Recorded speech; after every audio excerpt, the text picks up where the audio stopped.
In the 23 years, pwede naman siguro kami po kumita. Oh, doon sa interview mo, binili mo yung isang Rolls Royce dahil nagandahan ka sa payong? Tama ba? Sir, yes po. Ilan yung luxury cars mo? 28 po. 20 ka mo? 28? 28, opo. My God.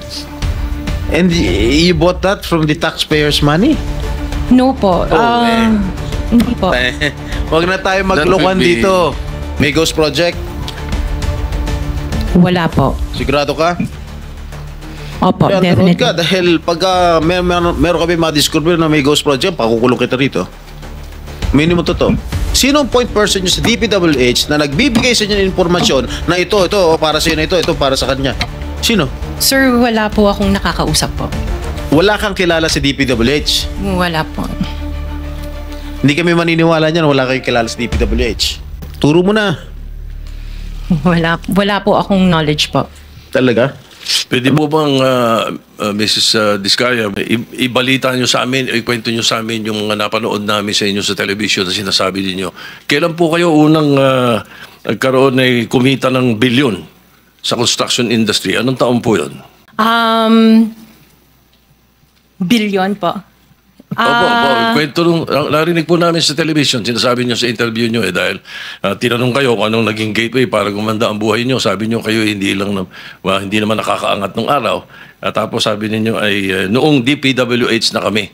Yun po yung sagot ninyo So, at tinanong kung magkano, sabi nyo bilyon. Kailan po itong unang bilyon na kumita kayo sa DPWH? For the knowledge of everyone, so St. Gerard, Alpha and Omega, we have been in the construction business for 23 years.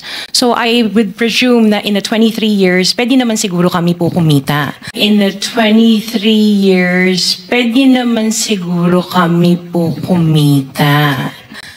Yung billion, when I said DPWH, because prior to that, we were in local government. So ang hirap makasingil sa local government. They spliced the video that was taken of me and just mentioned the DPWH. So contractor na po kami for 23 years. So you're saying that the television station and the persons interviewing you edited your answers? I think so, sir, kasi I did mention that I was doing local government as well as private po. Ano ba naging trabaho niyo bago kayo pumasok sa mga kontrata sa gobyerno? My father was a contractor before. Kontrata rin pero siya? yes Mga po, kontrata rin sa for DPWH? LGU po. LGU, and then ako I worked sa ibang bansa. Yun po. Anong work mo sa ibang bansa? I was a dental receptionist and an orthodontic nurse. Yung asawa mo, ano trabaho? He works sa isang development corporation, and him and his brother were parang private contractors sa subdivision namin. Paano kayo, how were you enticed to join the mga kontrata sa DPWH? Who influenced you? Wala naman po. Nakita namin on PhilJeps na may mga projects na pwede palang mag-join. So we joined the bidding na we know that we were qualified for. Very clear man yun sa video na sinabi mo. Kung kailan kayo kumita ng malaki, sabi mo, noong nag-DPWH na kami. Ngayon, gusto mong i-attribute yung wealth ninyo going back noon pa sa tatay mo, nung nagsimula kayo ganon. Pero very clear, the video won't lie. Sinabi mo, noong nag-DPWH na kami. Yes po. So, kailan ba kayo nag-DPWH? Parang sometime in 2012, nag-start kami with DPWH. Can you be definite with your answer? Parang 2012? Oh, please, because you're under oath, please Yes po. make sure of your answers. Sometime in 2012, we started with DPWH. We started with joining biddings. Pero prior to that, we were with local government. Yung mga flood control projects, kailan kayo nag-engage ng flood control projects sa DPWH? Siguro mga 2016 onwards. Please make sure of your answer. Yes po, 2016 onwards po. 2016 onwards? Yes po. Tapos marinig namin yung kwento sa television na tungkol doon sa sinasabi nyo na napakarami ninyong kinita at ika nga sa DPWH to 2016 kayo nag-umpisa sa DPWH. Pero yung mga pinakitang mga sasakyan ninyo ay 2022, 2025, 2024. So, lately, yung matindi, hindi po ba, na mga income ninyo? Mga anong taon kaya sa tingin ninyo? What year would you say that you were able to engage or be able to get projects from the DPWH for flood control projects? Yun nga po, nag-start kami makakuha ng pailan-ilan, pero 2016 po onwards po. Yes. 2016 onwards. In 2017, how much did you pay the BIR on your income tax? Sorry, I don't have the data on me right now kasi I have an accountant that handles that po. But I can get it for you. Yes, please. May we request that Yes, po. we find out how much your income taxes were paid from that time, 2016 to the present. No? Okay po. So ma'am, nung mablacklist po isang kumpanya nyo, ganun po ba ang SOP ninyo? Magtayo na lang ng ibang kumpanya para makasali kaya dumami ang kumpanya nyo? Or kaya kayo nag-apply ng mga lisensya dito sa pickup ay para may maparentahan po kayo na mga lisensya po ninyo? Kasi napakadami po, Miss Diskaya, yung inyong proyekto kung saan-saan na, abay, dahil nyo pa yung gobyerno. Imposible naman ho, yung equipment nyo rito, may equipment kayo dito, napakadami yung equipment. Tama po yung sinasabi ni Senator Dito Soto, na sa isang lugar, napakadami yung equipment, sa iba't ibang lugar. So, ano ang purpose na napakaraming kumpanya? What is that? Ay, sir po, yung ibang companies po, we've divested from those companies. So I am directly lang with Alpha and Omega. Vested. Interjection, Mr. Chair, with the permission of Senator Erwin. Go ahead. Go ahead. Salamat, Mr. Chair at Senator Erwin. Actually, when my time comes to question, ma'am, Ms. Diskaya, hindi lang po isa, hindi lang po tatlong kumpanya tulad ng sinabi ni Senator Erwin. Siyam na kumpanya ang ipapakonfirm ko sa inyo na actually, kayo pa rin po ang may-ari. Salamat po, Senator Erwin, Mr. Chair. Ma'am, sinabi ho ninyo, nag-divest na po kayo. Ano ibig sabihin ng divest? What do you mean by that? We are no longer part of those companies. Okay. Kung hindi na po kayo part of those companies, how come you're still the chief operating officer, pati ang asawa mo sa ilang construction companies na ito? Hindi po ako COO ng mga companies po. Ma'am, you're under oath. Don't forget. Opo, CFO po, pero hindi ako COO po. Oh, COO. So, bakit po ikaw ang CFO pa rin kung nag-divest na po kayo, official pa rin po kayo dyan? Sorry, tumutulong lang po ako dun sa mga ibang companies po. So you haven't, with the permission, you haven't completely divested. So you didn't divest totally. You're still the CFO according to you. Opo, pero hindi po ako nagmamanage po ng mga companies na yon. Wala na po ako. Wala po ako dun sa ano. Sorry. Naintindihan po niyo yung divestment. Kanino niyo po i-divest? Kasi po pag nag-divest kayo, there is somebody, doon niyo po isasalin yung pong inyong interest sa isang company. Kanino po nasalin? Nung mag-divest kayo, sino yung taong doon niyo i-divest po ang inyong interest sa korporasyon? Katulad sa St. Timothy, kay Maria Roma ko binigay po yung aking Sino siya? shares. Kamag-anak mo? She's the niece of my husband. Kamag-anak mo pa rin. Kayo pa rin. Kayo pa rin yan. Mr. Chair, point of information with the indulgence of the SP Pro Temp while we're waiting for the visuals. Pinag-uusapan kasi just now, no, na yung claim na nag-divest sa kumpanya ang pamilyang Diskaya, who by the way, pinangalanan ng Philippine Center for Investigative Journalism na King and Queen of Flood Control Projects dahil sa kanilang extravagant lifestyle. We have information na listed pa nga bilang beneficial owners sa disclosure ng St. Timothy.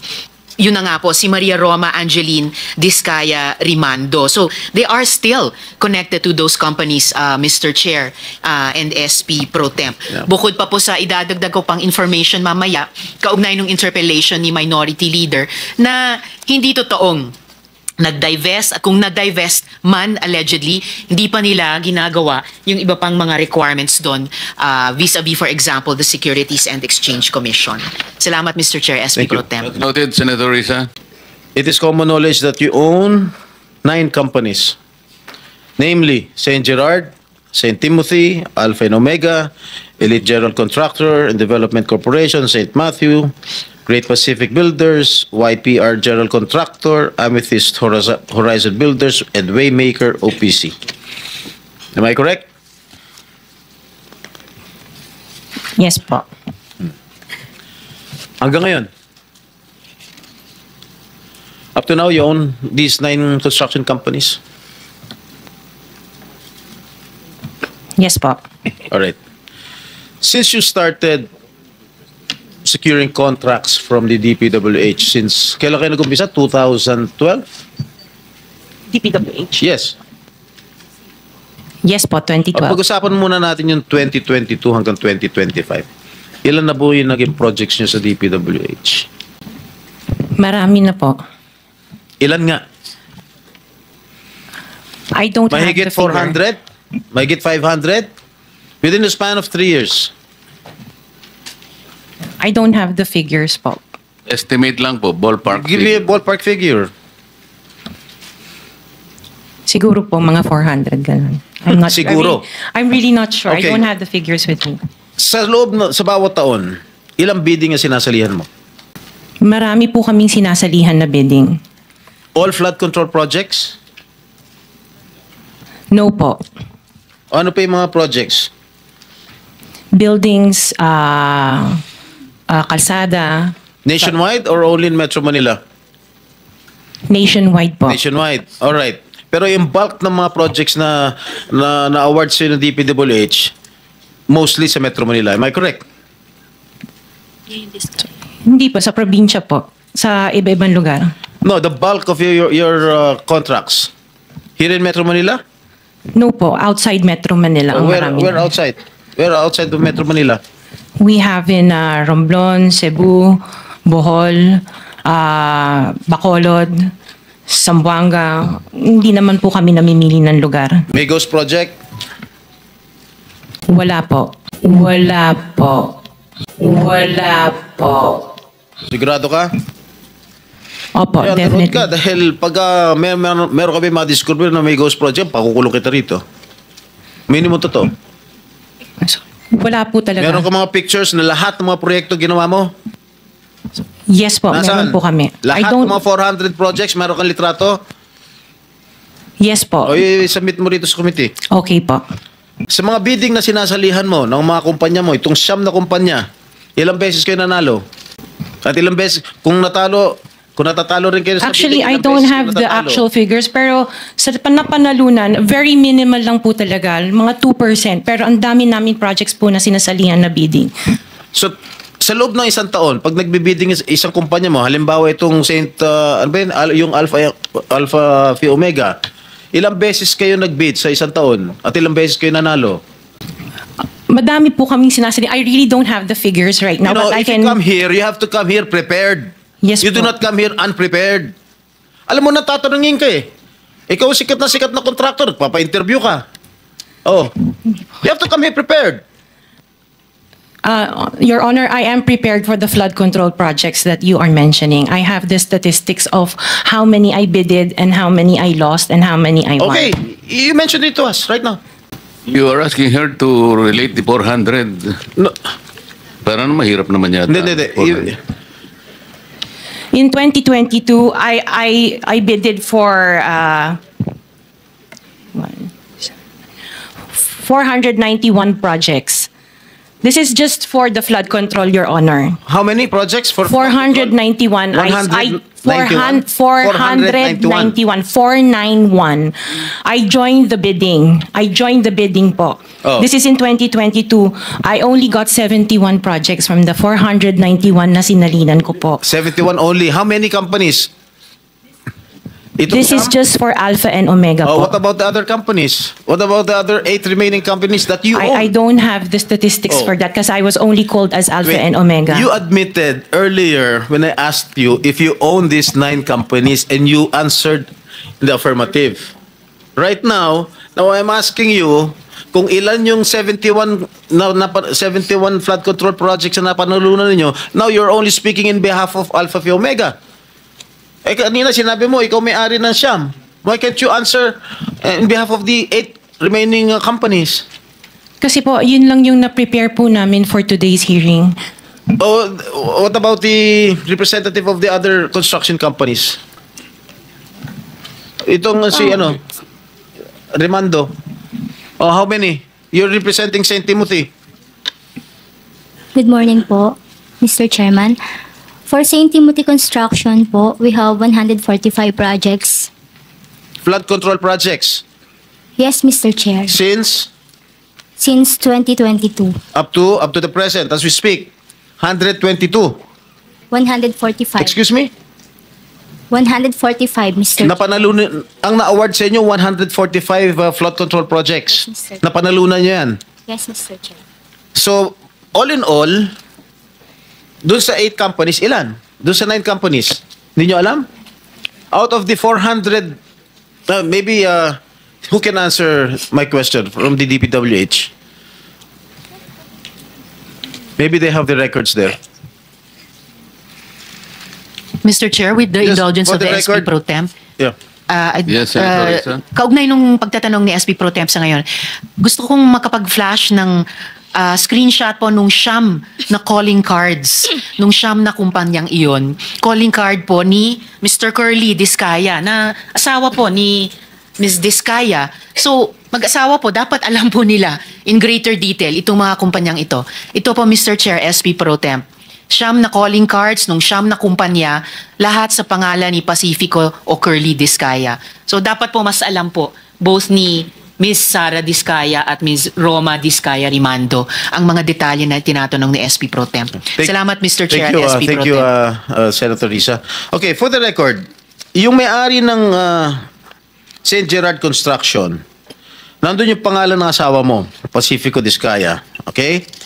Doon sa St. Timothy, sino may-ari ng St. Timothy? Ikaw si Remando, no?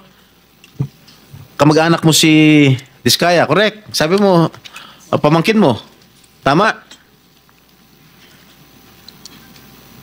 And who is this Maritoni Miligrito, the owner of Elite General Contractor? Who is this? Answer. Pinsan ko po, Mr. Chair. From the left pocket to the right pocket. St. Matthew. Nandito yung asawa mo, Pacifico Discaya. Great Pacific. Oh, ikaw, nandyan ang pangalan mo, oh. Si Sara Rowena Discaya. Kaya hindi mo mapapagkaila, eh. YPR General Contractor. Nandito rin ang pangalan mo. Miss Sara, alam mo, huwag ka magsisinungaling, ha? Amethyst Horizon. Sino si Amethyst Horizon? Sino si John Brian Eugenio? Who is he? Sagutin mo, Miss Rimando. I didn't know, Mr. Chair. Madam Sara. He's one of our employees. Oh, dami. Waymaker. Sino si Gerald William Discaya? He's my eldest son. Okay. Alpha Phi Omega. Yan, asawa mo. So, you confirm, lahat ng siyam na yan, ikaw ang may-ari. Tama? Part owner po. Part owner. Okay. Kaya nyo ba talaga pagsabay-sabayin yung mga construction, mga proyekto ninyo? Paano nyo nagagawa ito? Yes po, we have sufficient employees naman that can carry out and execute the project. Okay, ilan ba yung mga empleyado ninyo? In the office po, mga 200 plus. Sabay-sabay kayong naawardan ng kontrata ng DPWH. Alam mo, nakakapagtaka dahil kayo lagi nakakuha ng DPWH contracts, ha? Sino ba talaga sa DPWH ang nagbibigay sa inyo listahan ng mga projects for bidding? Turo mo na. Wala po akong knowledge po. Talaga? Ba't Yes, nakakapagtaka dahil yung siyam na construction companies nyo, yun ang laging favored, kumbaga. sa bidding? Hindi, Kasi ang balita ko, isa kayo sa mga una nakakita at nakakapili ng mga projects. Bago pa mabuo ang National Expenditure Program, yung tinatawag natin na NEP. Parang menu lang sa restaurant na nakaka-order kayo kaagad. Sino ang point person nyo sa DPWH na nagbibigay sa inyo ng informasyon na ito, para sa inyo, ito para sa kanya? Sino? sir, wala po akong nakakausap po. Wala kang kilala sa DPWH? Wala po. Hindi kami maniniwala niyan, wala kayong kilala sa DPWH. Meron ako yung mga engineer, yung mga district engineers siya. Yun mga pala. Sino yung mga district engineer na nakilala mo? Pero hindi po sila nagbibigay ng project po sa akin. At tinatanong ko, wala naman ako sinasabi sa'yo kung nagbibigay sila ng project, sino ang kakilala mo sa DPWH? Sila, mga DE po. DE Yeah, okay. ng... Sabi mo, sino? Teka sandali. DE ng Laguna, Sino DE nga? ng... Banggitin mo yung pangalan. I can't remember their names kasi I don't transact on Okay, behalf of the DE ng companies. Laguna, sino pa? DE ng Bulacan, DE ng... Is he here? Nandito ba? Yung DE ng Laguna, DE ng Bulacan, nandito ba? DE ng Bulacan nandito. Okay, paano nyo nalalaman ang mga projects for the bidding? Sino ang nagbibigay ng listahan sa'yo? We don't have a list. Naka 6 minutes ka na, i-wrap.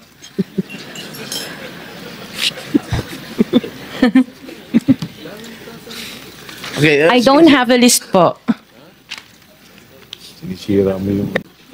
Ha? Okay. One last question, if I may. One last question, Mr. Chair, Senator Risa. Madam Diskaya, saan nyo ba kinukuha yung mga coaching imported, mga luxury cars? Ang balita ko, dun sa interview mo, binili mo yung isang Rolls Royce dahil nagandahan ka sa payong. Tama ba? Sir, yes po. Samantalang, ilan yung luxury cars mo? Nasa 28 po. 28 lang. Ano, Yes. ano ito mga ito? Rolls Royce, Ferrari? I don't have a Ferrari. Ano yung mga luxury cars? Lamborghini? No rin. Cadillac. Saan binili? Saan binili? Sagutin mo na. Saan mo binili? Sa dealer po. Sino dealer? Dito, local? Local dealer o sa abroad? Freebell Enterprises tsaka yung isa Auto Art. Dito, sa Pilipinas? Yes po. Hindi ka nag-import? No po. Dito may dealer ng mga Yes po. Rolls Royce. May dealer ng Rolls Royce meron dito. po. Ano pa yung mga ibang luxury cars mo? Yung anong tawag dito, yung Cadillac and the GMC. Cadillac Escalade, ganon? Yes po. Oh. The GMC. Yun lang. Sinong dealer? I mentioned earlier Freebell Enterprises and Auto Sa Art. lahat ng kotse mo, yun ang mga dealers mo. Dalawa lang sila Dalawa po. yung dealers mo. Yes po. What other luxury cars do you own? Yung iba dito na, the Maybach. Dito ko Maybach, na binili. Mercedes. Yes po. And then, yung iba, dito na rin yung Range Rover. Bentley. The Bentley dito na rin po. Paano kayo nagka-interest sa kotse? Saan nyo gagamitin yung 28 kotse na luxury cars? Araw-araw gusto mo Collection. palit ng kotse? No, I have 4 kids that use it all the time for them to... Oh, 4 be taken to kids school. lang. O, bigyan mo tig-isa, pero 20, ilan yun? 20 ka mo? 28? 28. Opo. My God. And you bought that from the taxpayers' money? No po. Hindi po. Wag na tayo That maglokohan would be- dito. Let's allow our people to decide on that anyway. Just linawin lang yung pangalan. Senator Risa, sorry nagkamali ako. Chairman, Si- just the 2 names of the dealers. Dealer ako ng kotse, kaya ako alam yan eh. Sino yung dalawa? Pinagkukunan mo ng luxury cars? Freebell Enterprises Ha? and Freebell Enterprises Freebell. and yung isa, Auto Art. Auto Art. Yes Okay. po. Thank you. Miss Rimando. Miss Rimando, bago ka naging CEO ng St. Timothy, ano naging trabaho mo? Nagtrabaho din po ako sa St. Gerard, Mr. Chair. Ano trabaho mo sa Gerard? HR Manager po, Mr. Chair. HR? Ano ibig sabihin ng HR for the education of the public? Human Resource po. Tapos naging CEO ka ng St. Timothy. Yes po. Sino pinakikinggan mong boss? Sino pinakikinggan mong boss? Pinakikinggan ko pong boss. Ikaw ba ang boss ng St. Timothy o meron kang pinakikinggan na iba? Di ba si Madam Sara? Ay, hindi po. Regarding po sa St. Timothy, ako po. O sa St. Gerard? Sa St. Gerard po, wala na po akong ano doon. So Mr. ikaw Chair. nasusunod? Opo, Mr. Chair. Alright. Sige, mamaya magtatanong ulit. Yun. Madam Sara, tungkol sa mga kotse mo ulit. Sinabi mo kasi sa interview mo na 4 na po yung kotse mo na luxury cars. E ngayon, inamin mo 28 lang. Ano nangyari sa 28 po yung luxury cars, Okay. pero may service cars kasi kami na under the name of the company po. Alright. Doon sa 28 luxury cars, ano yan? Rolls Royce? What else? Okay. Isa-isa natin. Magkano Rolls Royce? Kano bili mo sa Rolls Royce? I am not familiar. Oh, come kung ano on. yun. Oh, come Nasa on. ano yata. Bumili ka na napakamahal na kotse, di mo alam kung magkano mo binili. No, I know the price. Oh, yeah. Oh, tell us, Pero tell us. ano, we did not buy this on a cash basis. Parang Oh, installment so, na how siya. much is the Rolls Royce? So the Rolls Royce was around parang 42. 42 million. Rolls Royce, isang kotse lang yon. What else? The Maybach. Maybach, Mercedes. How much? Parang nasa 22. Parang ganun. 22 million. How Pwede many pa Maybachs? natin pakita yung screen. Just Kaming one. hindi nakakaalam ng kotse na hindi namin malaman kung ano yung pinagsasabi ninyo. Kayo siguro nagkakaintindihan kayo pero kami ni Senator Erwin hindi kami masyadong para malaman namin ano ba itsura ng pinag-uusapan Maybach is natin. Mercedes, right? Oh, ilan ang Maybach mo? Meron bang- Isa lang po. Oh, ano pa? Pare- Yung Bentley, Bentley. Wow, magkano yung Bentley mo? 20. You purchased this brand new, all brand new. Yes po. All right. Ilang Bentley? Isa lang Oh, po. what else? Yung G63. What is that? G63. G63 ano 'yun? Benz. Benz G63 is that a sports car? Hindi po. G-Wagon. Wagon. G-Wagon. How much is it? Parang nasa 20 din yata. Ha? 20 din yata. 20 million. One vehicle only? Oh, what else? Yung Cadillac po. What kind of Cadillac? Yung SUV. Escalade? Yes. Oh, magkano? Parang yan. Mga 11 yata po yun. Bulletproof? No. Isa lang. One white, one black. Oh, dalawa. Both at 11 million each. Yung isa 8. Yung black. Long wheelbase? Yes po. What else? Yung GMC. What is this GMC? SUV Denali. rin to? Yes po. Oh, how many? Dalawa. Dalawa rin. How much each? Parang nasa 11 din yata siya. 11 million each. What else? Yung Suburban. Suburban. Ilan? Isa lang po. Pero I bought that here. Local. Bakit itong mga sinasabi mo? Sabi mo, binili mo sa local dealer dito. Oo, local dealer. Oh. Ay, ibig sabihin, importer. Pero this one sa casa binili yung Suburban po. Oh, magkano? Parang nasa 3 lang yata siya nun. 3 million? Oo. Brand new? Second hand? Binili mo? Second hand? Tapos lahat itong mga luxury cars mo, yung mga Rolls Royce, Maybach, Bentley, Escalade, G63, para brand new. Opa. O bakit bumili ka ng second hand Suburban? Ano na siya yung lumang model? Hindi siya Yeah. yung brand new model. Kaya nga, bakit ka bumili ng second hand? Kasi yun lang yung Samantalang lahat available. mga Kasi that was mamahalin the na- time, at that time it was pandemic. So that was the time na yun lang ang available nilang When did you unit. acquire all these luxury cars? All at the same year? No po. When? Since 2022, 21. 2022. May 2021 pa po. 2021. So ilang beses ka bumili ng kotse sa isang taon? Minsan sa isang taon, isa. Or kaya minsan tatlo yung iba. Luxury. Opo. Kailan ka natuwa roon sa payong ng Rolls Royce? Last year lang po. Last year mo lang na-purchase. Yes po. Yung payong. Dahil sa payong, bumili mo ha? Alright. Bukod sa mga nabanggit mo mga luxury cars, ano pa? Yung mga SUV ng mga engineers ko. Hindi, ilan lang to? 3, 4, 6, 8. I can't remember all at the top of Sa my dami. head. Oo. Sa dami. Apa. So, doon sa 28 na pinurchase mong mga luxury cars, ilang taon mo binuno yun? Yung iba, You started purchasing these luxury cars on what year? the long wheelbase, yung mga binanggit ko kanina, that was only 2022 No, or 21. when did you start- Yung iba, like, let's say, the autobiography, 2016 What is pa po. autobiography? Ano yan, Range Rover. Oh, may Range Rover ka 2016 pa pala, hindi mo sinasabi sa akin. Oh, Range 2016 pa po siya. Rover. Ilan? Just the one autobiography and then What the Defender. autobiography? Ito ba yung Range Rover? Range Rover po. Okay, how much did you purchase? 16. 16 million. 2016 pa po yun. Ilan? Isa lang po siya. What else aside from Range Rover? Sabi mo? Defender. Defender. Ano siya? Range Rover. Range Rover din. Oh. Ilan? Isa lang po. Magkano?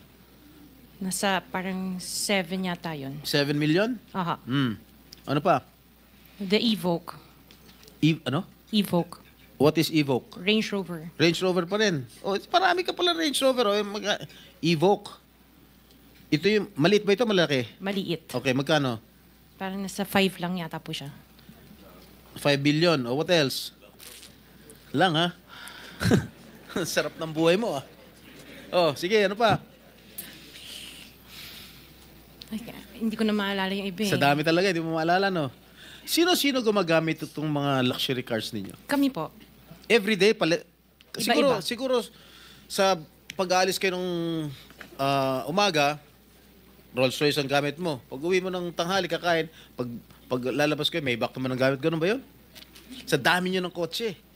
This is really, for me or for all of us, for all the Filipino people watching, this is unbelievable. To have 28 or 40 luxury cars at your disposal. Ngayon lang ako nakarinig na isang tao o mag-asawa na ganito kadami ang kotse na mamahalin.